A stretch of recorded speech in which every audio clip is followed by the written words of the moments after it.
Chad Brown has a loaded up barn to perhaps win the training title this year. It's a long haul. Good morning, Chad Brown. Rodger Weiland, how are you?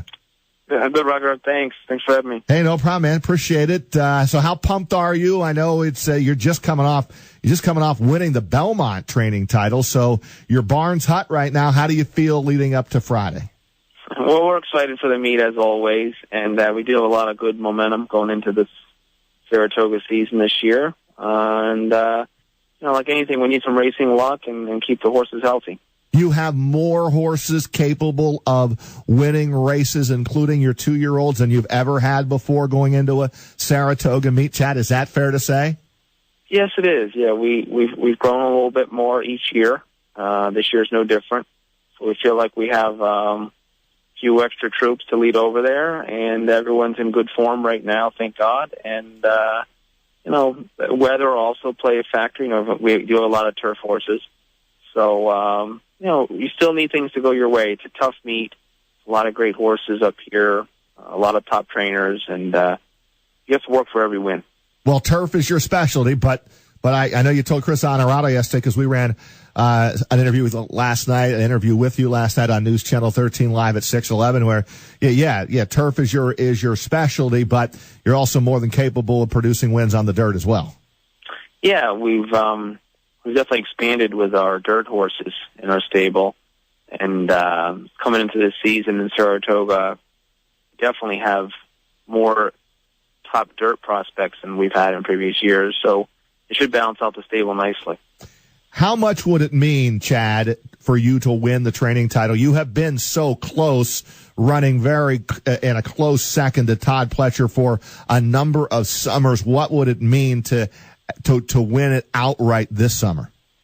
Well, it means a lot to me personally, and from my staff, all my friends and family. The local community is so supportive. There are a lot of fans up here, a lot of well-wishers every day that back our horses. And it'd be nice to deliver for the home team. Yeah, no, there's no doubt. And you're right there. You're due. I think you'd have a great summer. I was just telling my producer Brady Farkas, who likes the track, goes occasionally, doesn't bet the level that I bet. I bet I don't have the money to bet like. Well, I know about. I've turned into a compulsive gambler when the track season opens up. But here's what I told him, Chad. I said, listen, if you don't know exactly what you're doing, just bet the Chad Brown horses, right? Well, I guess if you look past 2 years, if you did that, you probably had done pretty well. Right. So not a bad plan. Who is throw some names out there of horses name-wise that have a real shot to win, and maybe even early on? Do you have anything that any of the horses opening day? How's your opening day card look? It looks like opening day will be participating in 3 different races, including the Lake George, which we won last year. We'll have 2 entrants in there this year, Alicia's World and Ancient Secret. Both those fillies have a good shot to repeat in that race for us. And then on through the weekend, the Diana Stakes probably enter 4 horses in that race. And that's a grade 1. It's going to be a tough race. Any one of the 4 could win. But, that's going to be pretty much the theme throughout the meet. If I can take more than one shot in a big race, I will. I'll run more than one horse if I have to. And the horses that earn a spot in those races will run. We have some promising 3-year-olds on the dirt. Maybe we can get one of these horses to the Travers.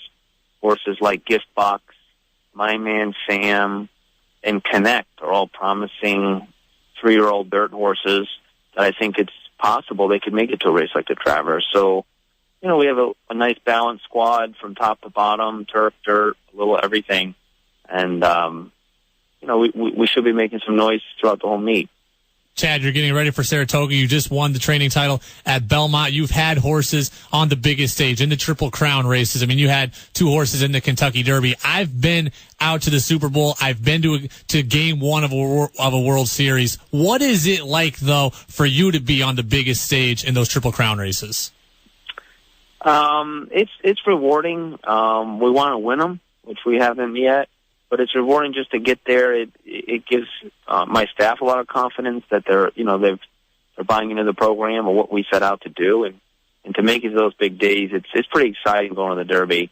The Breeders' Cup Day, we've been successful there, and that's our championship weekend. And that's what we really aim for, especially when all these 2-year-olds come in this time of year. Who's our Derby horse for next year? Oaks Filly or Breeders' Cup horse, our next champion. So hopefully we'll see some of these future stars debut here at the meet for us. Well, I'm excited because I just heard you say Travers, and I don't think you had any.